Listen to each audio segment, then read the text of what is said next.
আমরা অনেকেই মনটাকে আলাদা করি আর শরীরটাকে আলাদা করি। ঠিক আছে? এবার বলছি যে আমরা সাধারণভাবে মানসিকভাবে যারা অসুস্থ হয় তাদেরকে কি বলে? আসলে পাগল কথাটা কি সত্যি কি পাগল?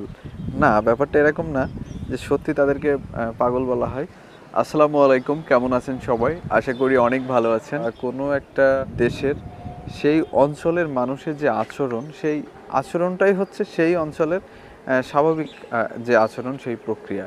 কিন্তু অন্য অঞ্চলে দেখা যাচ্ছে সেই আচরণের প্রক্রিয়া একই না হতে পারে। আর দেখা যাচ্ছে সেই অঞ্চলে অধিকাংশ মানুষ যে আচরণ বা যে আচরণ নিয়ে চলাচল করে বা তার জীবনযাপন করে, সেটাই হচ্ছে সেই অঞ্চলের স্বাভাবিক প্রক্রিয়া। এবং এর বাইরে যে প্রক্রিয়াগুলো, সেগুলো হচ্ছে অস্বাভাবিক আচরণ বা অস্বাভাবিক প্রক্রিয়া। এবার বলছি যে আমরা সাধারণভাবে মানসিকভাবে যারা অসুস্থ হয় তাদেরকে কি বলে? মানসিকভাবে যারা অসুস্থ হয় তাদেরকে মূলত আবেগের গোলযোগ বলা হয়। আবেগের গোলযোগ। ঠিক আছে? তো আমরা গ্রামীণ ভাষায় বা সাধারণভাবে আমরা বলি যে হচ্ছে পাগল। পাগল কিন্তু না, তাদেরকে বলা হয় যে আবেগের গোলযোগ। ঠিক আছে? এই ব্যাপারটা। তো আবেগের গোলযোগ হলে কি হয়? তখন সে তার মানসিক যে স্বাভাবিক কাজকর্ম সেটা করে না। সে হয় উচ্ছ্বসিত হয়ে যায়। আবেগের যে গণ্ডগোল সেটা কিন্তু সৃষ্টি হয়। তো আমাদের আবেগের প্রকাশ হলে আমাদের কেমন হয়? আমরা যখন খুব আবেগে আপ্লুত হয়ে যাই, তখন কিন্তু আমরা অনেক সময় আনন্দিত হই, হ্যাঁ, উচ্ছ্বসিত হই। তো এরকম যাদের আবেগের গোলযোগ সৃষ্টি হয় তারা এরকম হয়তোবা অলওয়েজ টাইম আনন্দিত হয়ে উচ্ছ্বসিত হচ্ছে, অথবা সে দুঃখে নিবেদিত হচ্ছে বা একা থাকছে বা এরকম। মানে আবেগীয় গোলযোগ হলে বিভিন্ন রকম কার্যক্রম হয়, বিভিন্ন রকম এটার একটা শ্রেণী বিভাগও আছে। তো এইগুলোকে মূলত আবেগীয় যে গোলযোগ সেটাকে বলে। তো এরকম আবেগীয় গোলযোগ যখন সৃষ্টি হয় তখন সেটাকে বলা হয় যে পাগল। ঠিক আছে? আমাদের এই গ্রামীণ পরিবেশে এটাকে বলা হয় পাগল। তো এখানে একটা গুরুত্বপূর্ণ বিষয় নিয়ে আমি আলোচনা করছি, সেটা হলো যে আগেকার একটা দিনে বা আগেকার একটা সময়ে যখন মানুষের মানসিক যে যে সমস্যাটা হয়, মানসিকভাবে অসুস্থ যখন মানুষ হয়ে যায়, তখন যেটা করা হতো সেটা হচ্ছে ঝাড়ফুঁক, তাবিজ বা ঈশ্বরের অভিশাপ বা দুষ্টু আত্মা তার ঘাড়ে ভর করেছে, এই ধরনের অনেক কথা বলা হতো। এবং সেই যার এই আবেগের গোলযোগ সৃষ্টি হয়েছে বা মানসিকভাবে অসুস্থ হয়েছে, তাকে বিভিন্নভাবে আপনার অত্যাচার করা হতো। যেমন তাকে মারধর করা হতো, পানিতে চুপানো হতো। এইগুলো ছিল আগেকার মানে একটা সময়ের যে সময় এখনও আমাদের সমাজে আশেপাশে অনেক জায়গায় এটা দেখা যায়, বাংলাদেশে অন্তত এটা দেখা যায়। ঠিক আছে? তো এই বিষয়টা যে একটা ভ্রান্ত বা মিথ্যা একটা ধারণা। এটা এখন বর্তমানে বিজ্ঞান এটা গবেষণা করে দেখেছে।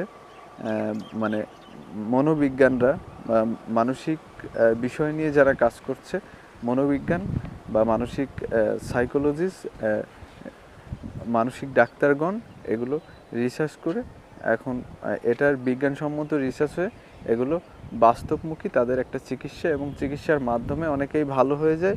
অনেকের কি হয় যে এই আবেগের গোলযোগটা ভালো হয় না। এই যে আবেগের গোলযোগের ভিতরে অনেক সময় দেখা যাচ্ছে অনেকেই ভালো হয়ে যায়, মনে হয় ভালো হয়ে যায়, কিন্তু অনেকেই ভালো হয় না। তো সে একটা স্বাভাবিক প্রক্রিয়ার ভিতরে চলে আসে। তো তারপরে আবার আবেগীয় যে গোলযোগ সেটা সৃষ্টি হয়।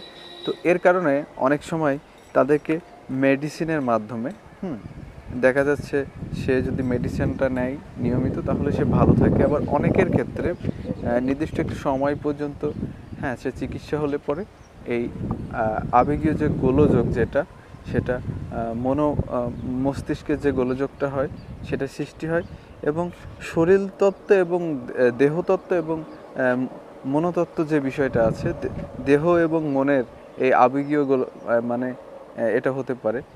অনেক সময় কি হয় যে আমাদের শরীরে কিছু গোলযোগ হলে অনেক সময় এমন হয় যে আমাদের শরীর যখন গোলযোগ সৃষ্টি করে, তখন আমাদের মনেরও কিছু গোলযোগ হয়। আবার আমাদের মনের যখন গোলযোগ সৃষ্টি করে, আমাদের শরীরে গোলযোগ সৃষ্টি করে। তার মানে ব্যাপারটা এরকম, আমরা যখন অসুস্থ হয়ে পড়ি, ঠিক আছে? আমাদের যখন শরীর খারাপ হয় তখন কিন্তু আমাদের মনটাও খারাপ হয়ে যায়, ঠিক আছে? যখন আমাদের মন খারাপ হয়ে যায় তখন দেখবেন যে আমাদের শরীরটাও খারাপ হয়ে যাচ্ছে। অনেকের জ্বর, সর্দি, কাশি চলে এসেছে, হ্যাঁ? এই যে মনের সাথে শরীরের এবং শরীরের সাথে মনের কিন্তু একটা ভীষণ স্বাদৃঢ় বা একটা ভীষণ মিল আছে, ঠিক আছে? এই জিনিসটা আমরা হচ্ছে অনেকেই মনটাকে আলাদা করি আর হচ্ছে শরীরটাকে আলাদা করি, ঠিক আছে? ব্যাপারটা হচ্ছে শরীর আর মনের পার্থক্য কিন্তু বলতে গেলে একটা মানুষের নাই, ঠিক আছে? তো মানুষের যেমন মন না থাকলে বা মানসিক যে শক্তি, সাহস সেটা না থাকলে মানুষ যেমন চলতে পারে না, চিন্তা চেতনা কাজ করে না, ঠিক আছে? আবেগীয় সঠিক ব্যবহার করতে পারে না, বা আবেগের যে আমি একটু আগে যে বিষয়টা বললাম যে আবেগের গোলযোগ যখন সৃষ্টি হয়, মানুষ কিন্তু তখন আর সে কী করছে তার আবেগ সে কিন্তু সঠিকভাবে প্রয়োগ করতে পারছে না, তখন তো আমরা তাকে পাগল বলি, তাই না? আবেগের গোলযোগ যখন সৃষ্টি হয়, কিন্তু যখন মানুষ আবেগের প্রক্রিয়া ঠিক থাকার পরেও যখন তার ভিতরে কিছু চেঞ্জ আসে, যেমন এইটার হচ্ছে অনেকগুলো শ্রেণী বিভাগ আছে, যেমন বিষণ্ণতায় ভোগা, ঠিক আছে?